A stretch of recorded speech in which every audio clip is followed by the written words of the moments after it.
So if anything goes wrong, just let me know if you can't hear me or see me. I'm currently in a practice session for stunts, so I'm just stepping away. You can see everybody doing whatever they're doing over there. People are going to be fighting and making fight sounds. So sorry, but that'll be an interesting background distraction if I say something boring. How's that sound? So I'm going to get started. I have been a Steadicam operator since around 2005. I got into it because I was on a set and someone said, it was a very low budget movie, and people said, hey, I don't know how this Steadicam works. Can you figure it out? And I was there as a PA. They wouldn't let me help with lighting. They wouldn't let me help with anything else. They just said, like, go do that. And it turns out it's a really cool piece of equipment, and it's really exciting for me because when I was at William & Mary, I was a math major, computer science minor, and they didn't really have a film program to speak of. There was film studies. So I was like 1 credit away from a film studies minor, but the actual filmmaking classes, there was 1 class that lasted 1 semester. So this for me was sort of a unique challenge because I got to jump in and do my, use my William & Mary skills to everything I'd really learned as like a math person and a computer science person. So moving right along, changing my view, changing what you guys see. Great. So about me. So I went to William & Mary, said I was a math major, computer science minor. Since then, I graduated in 2004. So since then, I've been a cinematographer, a Steadicam operator, and most recently, for the last 7 years, I've been working as a professional stunt person. So I got killed yesterday multiple times in a civil war. It was a lot of fun. In my spare time, because I'm a freelancer, I work on apps. So I develop apps around the world of stunts, sometimes the world of film, but yeah, you can look up the website that I built called stuntlisting.com. It's currently the largest stunt website in the world for, hiring stunt people. It's not really something you're probably going to need, but it might be kind of interesting to see what people do there and what stunt people do. If you want to be coming to my class at 3:30 about stunts, we're going to try to walk through some stuff with the folks over my shoulder. Here's what we're going to do today. We're going to talk for a few minutes about Steadicam. We're going to try to film a Steadicam shot, maybe sort of inspired by what we watched. And then we're going to watch what we filmed. Hopefully we can, that was the one logistic I'm not sure I figured out, but you guys will get to watch it in real time. When I do this class live, you're in the class. So you get to be in it. It's hard to watch. So let me see if I can get a volunteer to read something for me. Here's the definition of what is a Steadicam. Does anyone want to read that? So many blank screens. Thank you, Casey, for being visible. I saw a half of a smile. No, we're not going to read this. This is because the Steadicam is sort of a complicated thing. And to tell you the truth, I'm actually cheating a little bit today because my Steadicam required a lot more setup. So I went, you know what? I'm going to go with the latest technology, something a little bit simpler. I'm going to go with this guy. Does anyone know what this is? Does say the name on the side if you look closely. This is called a Ronin. So a Ronin is just a electronic camera stabilizer that lets you keep the shot from moving all around and transmitting all of the hand motions that you have. You think you have super steady hands, but your hands are really moving slightly the whole time and transmitting that to the camera. You're shaking the camera a little bit, which shakes the sensor. We're able to stabilize all that stuff so that we don't have to do it. So Steadicam, all of this definition is a complicated way of keeping the camera from vibrating, keeping the camera from moving up and down when we don't want it to, left, right, when we don't want it to, forward, back, when we don't want it to, rolling, when we don't want it to, and tilting, panning, whatever else I missed, rolling, that we did rolling. So yeah, 6 different ways of stabilizing. The rig I have is a 3-axis stabilizer because it doesn't prevent any up down. My full Steadicam rig does a 6-axis. So that means it will do all of those things I just said. I can keep that camera right here, and with basically no input from me, I can leave it in space and it will float there. There's so much more technology on the internet. So why would you want a Steadicam? So I'm gonna push play and hopefully this doesn't mess up my setting. Ready, so pushing play, where does that take us? Not able to do it. So this is what you might see on set. This is why you would wanna do a Steadicam, right? So you might have some actors here and the Steadicam operator there. This is the director. How do you know that's the director? I'll complete my own joke because he's wearing a beret, right? Directors wear berets, very funny. This is the focus puller. The focus puller on a professional set will have a little like handheld knob and he'll be turning this thing to make sure that the camera stays in focus because the camera doesn't know where you are. It doesn't know how far away you are. But lenses require you to tell it what it should focus on. Should I be focusing 1 inch away? Should I be focusing 50 feet away? Just a second. So in this scene, maybe the actors are moving around and we have them there and the Steadicam operator can move with them to follow them. So the actors who are apparently fighting in this scene, someone's pushing another one, we need to make sure that they stay with us and the camera stays in the position we want. Now we can have it feel very smooth and steady, even though the action is very shaky. And in order to follow them, we might want to keep that, we have to keep that camera moving and not shake along with their action. So let's watch a Steadicam class. But before we do that, does anyone have any questions for me about what I just talked about? I'll count to 5. You can put in the chat. Stop me at any point, put in the chat, or just chime in if you want. Yeah, but let's watch a Steadicam shot now. So here is the things I want you to think about. Do you feel the presence of the camera? Are you thinking about where that camera is? Is the camera move motivated or not motivated? So are we moving that camera for no reason at all? Or is there a real reason why we're moving it? And then what words would you use to describe the shot? These are 3 questions I would like you guys to answer. I know Zoom calls, people typically stay completely silent, but it would be great if people can give some feedback here. Do you feel the presence of the camera? Yes or no. We can do yes or no in the chat. Is the camera move motivated or unmotivated? Does that change? It should. These answers are kind of leading questions, right? Sometimes it will be, sometimes it won't. And then what keywords would you use to describe this shot? So we're going to look at a really famous shot from the movie Goodfellas. There will be no sound. You'll just be listening to me, unfortunately. Here we go.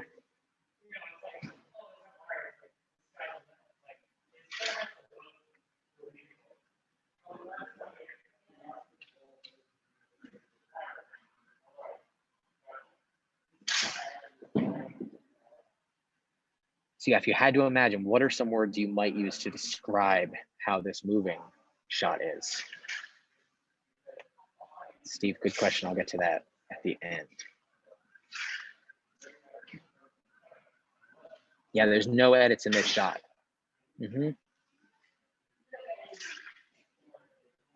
This is a long single take shot. Steadicam's great for keeping the camera not cutting. Maybe that pulls you in as a viewer. It makes you feel a little more like you're in this space.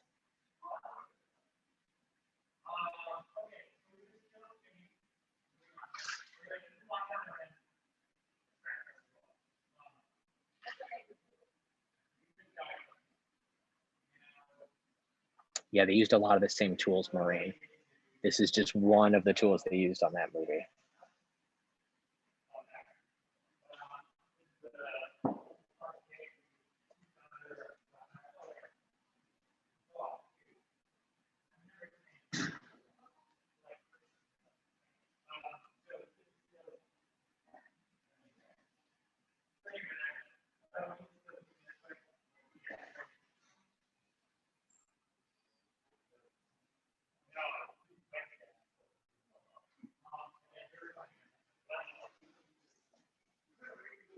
Now we're following a table. This is amazing. It's kind of a cool shot, right? We got to go through this whole sitting. We started outside and without a cut, we got to see all of this happening.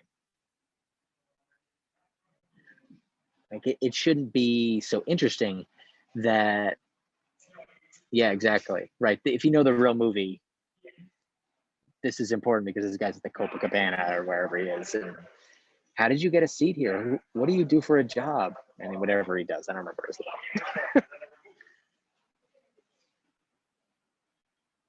But these gentlemen bought him a drink right as he sits down.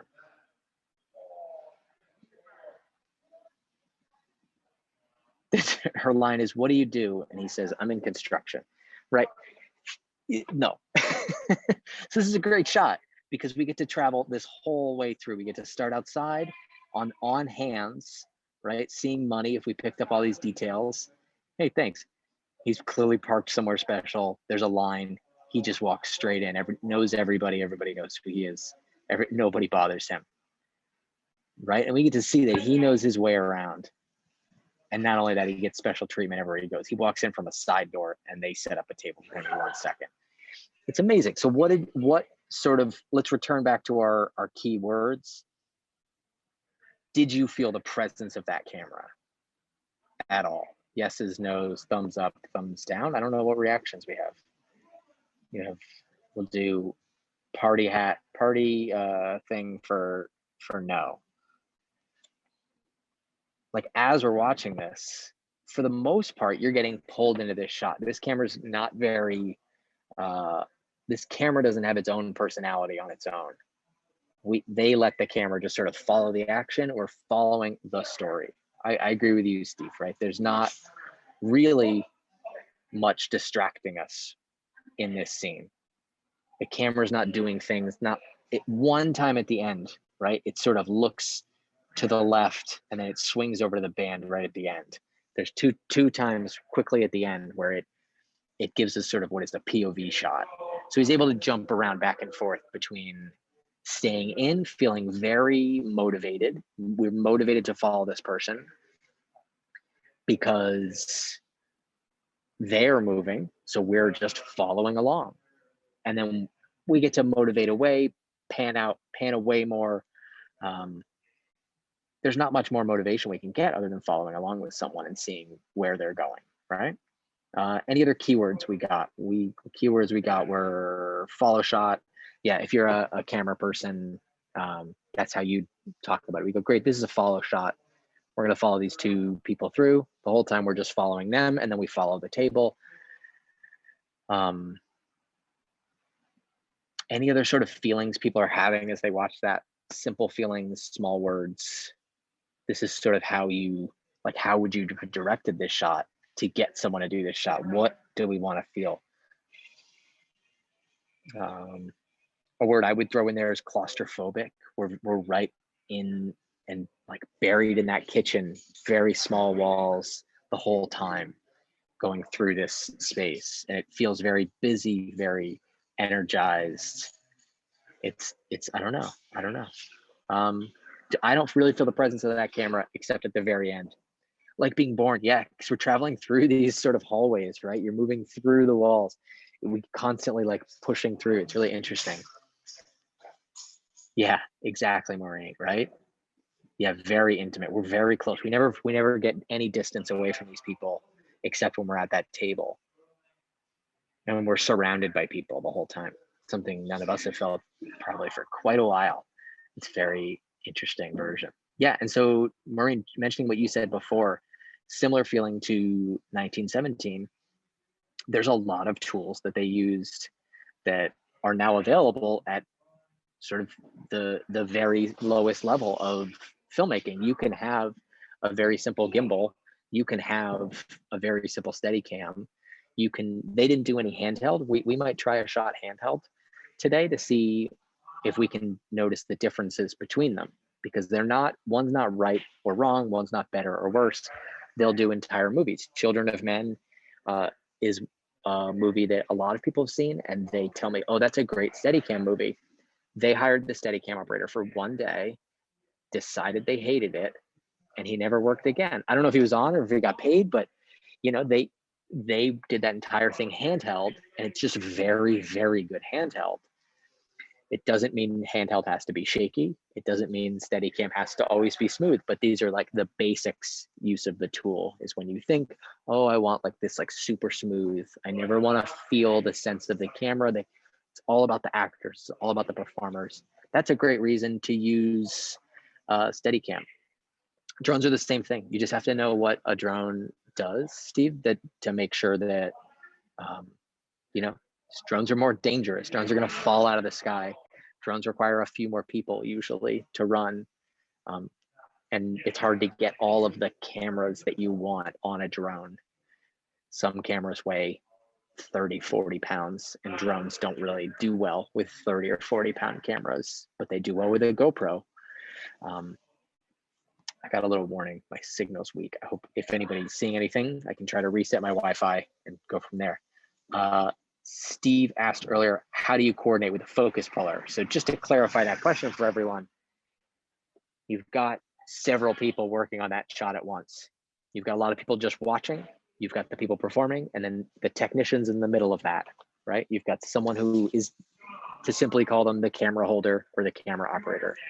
Then you've got someone who's just in charge of focus. How does that person know what's going to happen? In a perfect world, that focus puller knows how to do their job, is watching the shot, you're doing rehearsals, and that focus puller goes, okay, I know what's going to happen here. I know how far away they are here. They might be 8 feet here, and then 6 feet here, and then 2 feet here, and then back to 8 feet. And they might literally be walking right behind the Steadicam operator, making sure that they are understanding where they are in real time. Nowadays, that's changed a little bit more, where if I was the focus puller, I might have a little monitor, a little screen, and I'm just looking at it. And I can see when things are changing, when shots are getting further away, closer. Any other questions before we move ahead? Thanks, Steve. Thanks, Whale. Thanks, Maureen. Thanks, Eva. Anyone else? Tick, tick, tick. All right. I'm going to try to move right along. Feel free to throw questions in there, and I'll do my best to answer them. But let's try to film a Steadicam shot. Let's see what happens. I'm going to switch to the wireless gimbal now. So you're going to see sort of a shot moving all over the place. I'm switching to that. Can everyone still hear me? Thumbs up, claps, some nods, right? So this is the point of view of the camera. I'm going to switch one time just so that's clear. I'm just holding this. I have a wireless camera set up. It's going to look at you. I have a wireless transmitter. I have a cord for the video to give it to take that video from the camera, transmit that wirelessly to my computer, and I transmit it to you guys so we can switch back and forth between those two. You guys can see what's happening on my screen. It's total chaos. But I'm just gonna film a simple shot. I don't think I have any free people because everyone's still practicing. And I just fell out of my chair, and that's hysterical. Okay, we're gonna walk through and do a Steadicam shot. If anybody needs me, you're gonna have to speak up because I can't see the screen anymore. We've walked away from the computer. Great. So what's great is I've gone maybe 30, 40 feet and I still have perfect signal. Wireless video can be very complicated. It's sort of come down in price these days. Ooh, we're too blown out to see. Sorry, folks. There. Great. We're going to start outside, just like they did. I would start across the street, just like they did in Goodfellas, but I lose wireless signal. So here's my simple Steadicam shot. Coming in.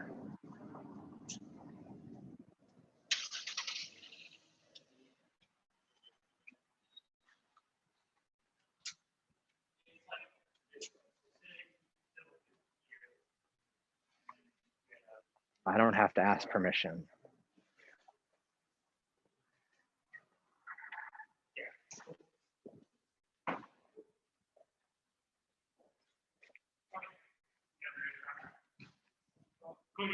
Only doing like twice. Not because. You ready? Rolling and action.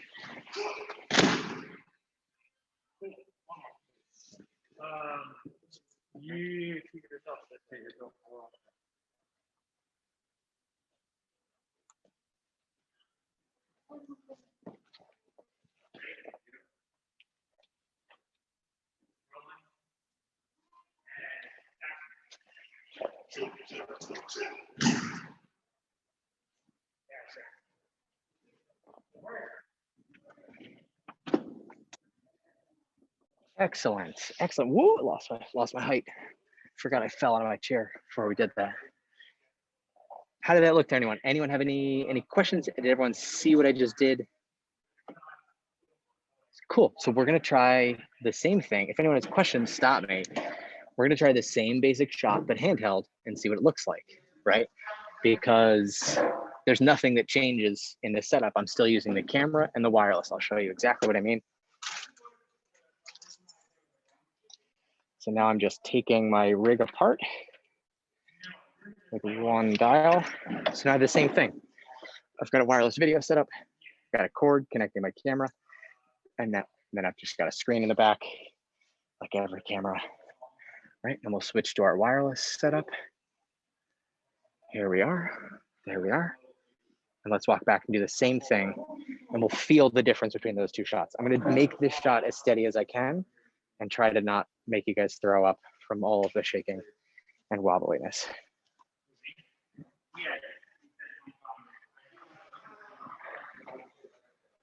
So paying very close attention to like how you're feeling at like a gut level with the shot, because that's really all we can do with video is sort of change someone's orientation a little bit. We're going to use a lot of things. We're going to use sound and music and story to encourage that. This is just one piece we can use in making this shot maybe smooth or shaky to add tribute to that. Same shot as best I can remember it. And we're inside. Same cars.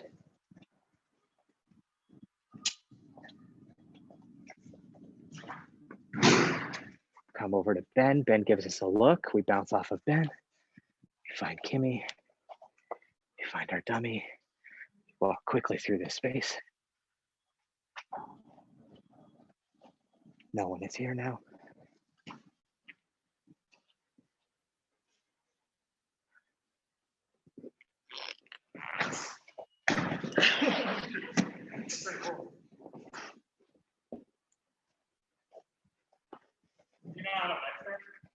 Yeah.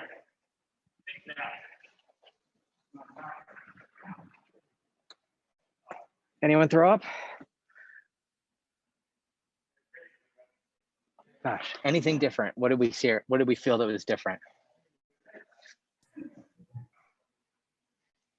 I'd love to hear about people's feelings, because that's sort of what we're getting. It's like a really subtle, there is some difference. There's some, obviously with shaking versus smooth, but like, what does that do to you emotionally as a shot, as a viewer? A little bit unsteady.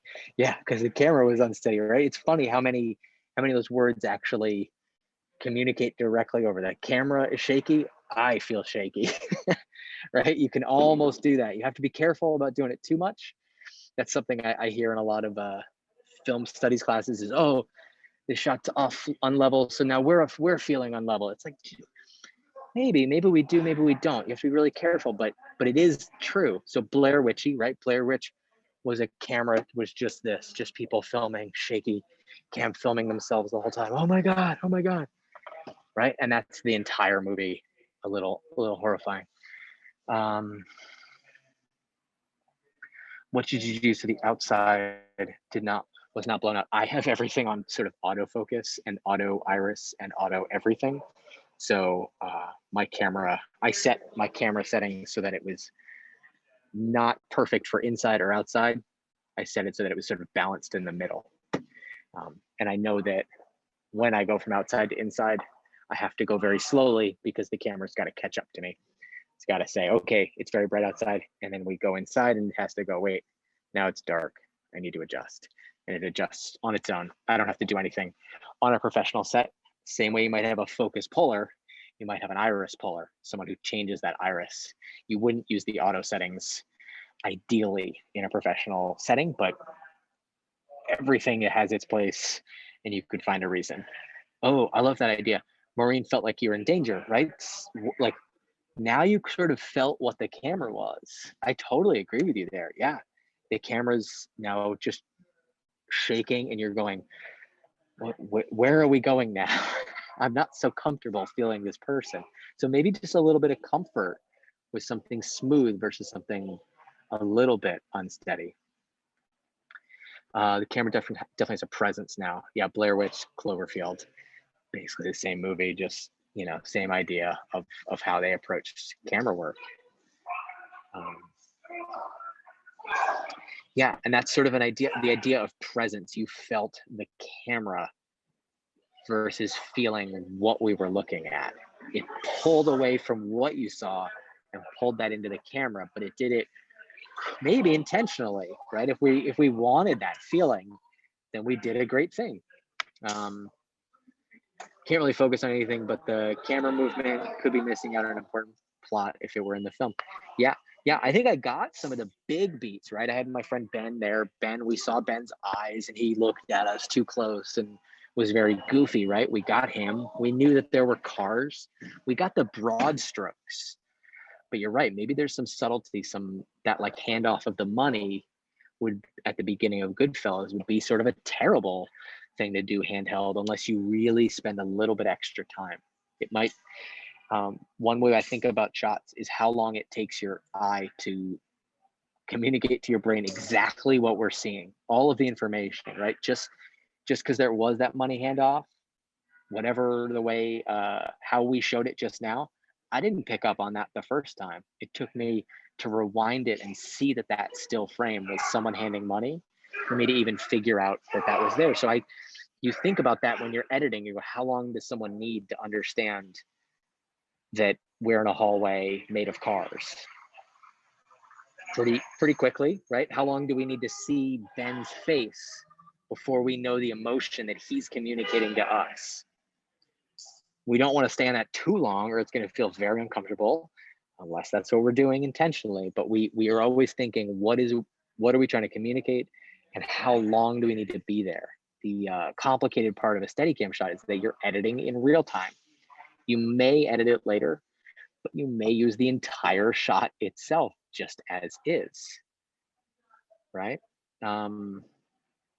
Did I miss anyone's questions or comments? Does anyone have any questions or do they want to see any of that stuff again? Does anyone have any ideas for shots that they would want to see? We can do the entire thing again the same kind of way and people can think about those moments in the same way. That was something I would think about and I would focus on. You're really digging deep as a filmmaker and as a camera operator working with a filmmaker is like, what is that feeling that you're trying to communicate in that one moment and trying to create a continuity of feeling. If that shot does nothing for you, if I show you a shot that is just this, I'm not giving you very much, right? But if we see a wall and then we're coming off that wall and looking for something, and now I'm not showing you anything and you're very confused by me, right? You'd be very confused.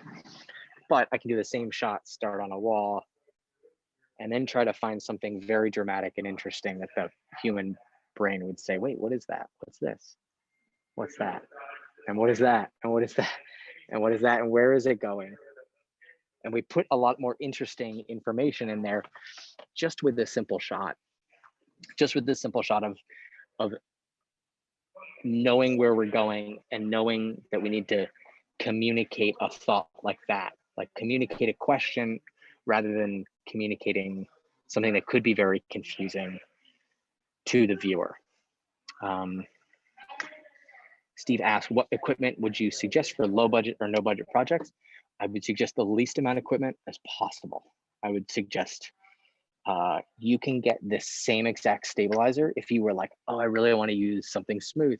You can get this stabilizer for an iPhone that is nearly as good as a $10,000 piece of equipment that they would use with the highest budget movie. You can get one for $100, $150, and that piece of equipment will work for you for a couple of years and be really top of the line.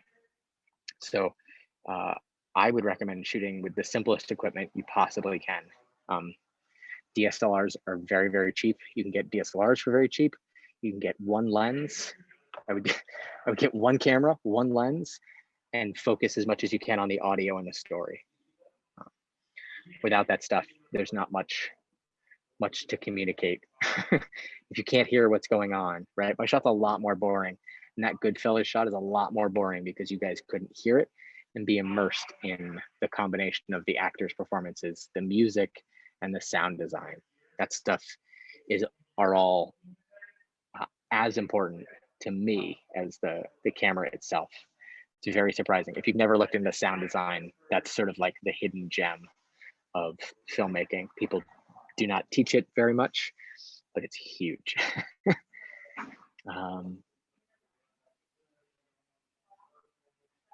Yeah, what else? Is anyone else have any more questions? Usually what we do is we run through that shot for half an hour and have you guys perform it yourselves, but it's a Zoom call. Everyone's sitting somewhere. Nobody wants to do that.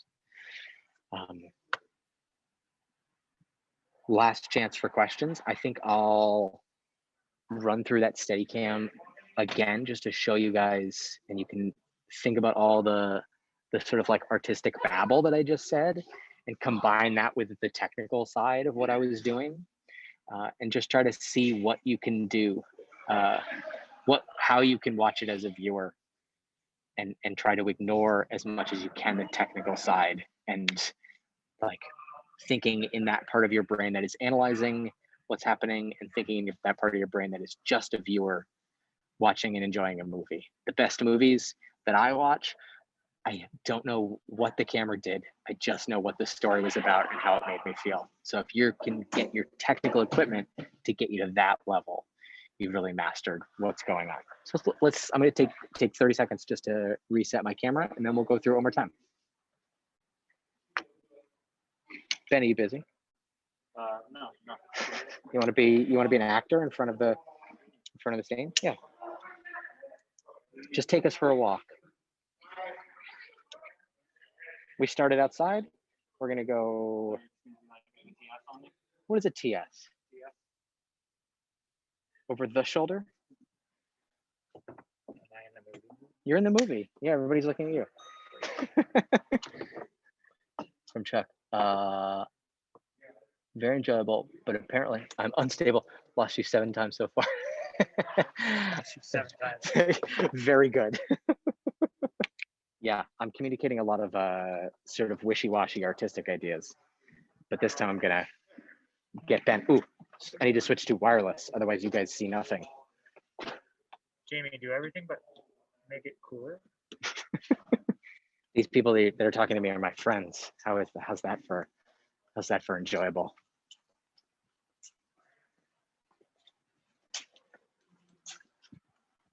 Ben, this is awesome. I want to make sure we see your face sometimes. Yeah. Definitely not all the times. We can't go this far wireless wise. So we'll start around here. Ben's looking this way, so I want to look with him. And let the camera adjust with us. Very nice transition. Maybe we'll even come down to Ben's feet. Coming back up. Turn left. Go there.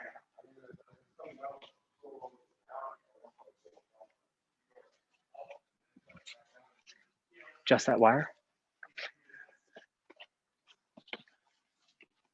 Keep doing it. Keep doing it. What's Ben doing? What's he doing there with that wire? Very nice. We've got it.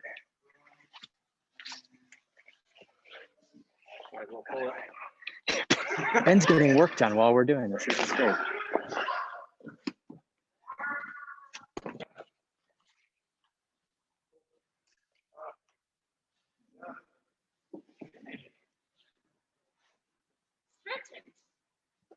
Cool. And let's overlap that.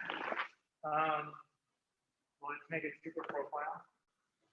So you're there. Give me your middle of them. So I was standing. And then just overlap the left side down percent. You're running like down.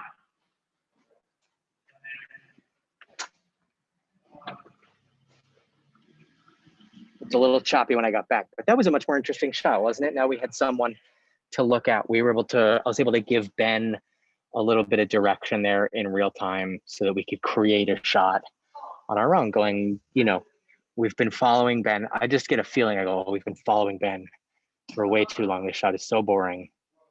Something needs to happen. Let's go to his feet. Okay, that shot's getting a little tired. Let's go back to Ben. Let's make sure we see something. Let's see his face, because looking at the back of someone's head for a really long time, if I did the Zoom call and you were looking at the back of my head, you would probably cut out really quickly and it would be a big issue.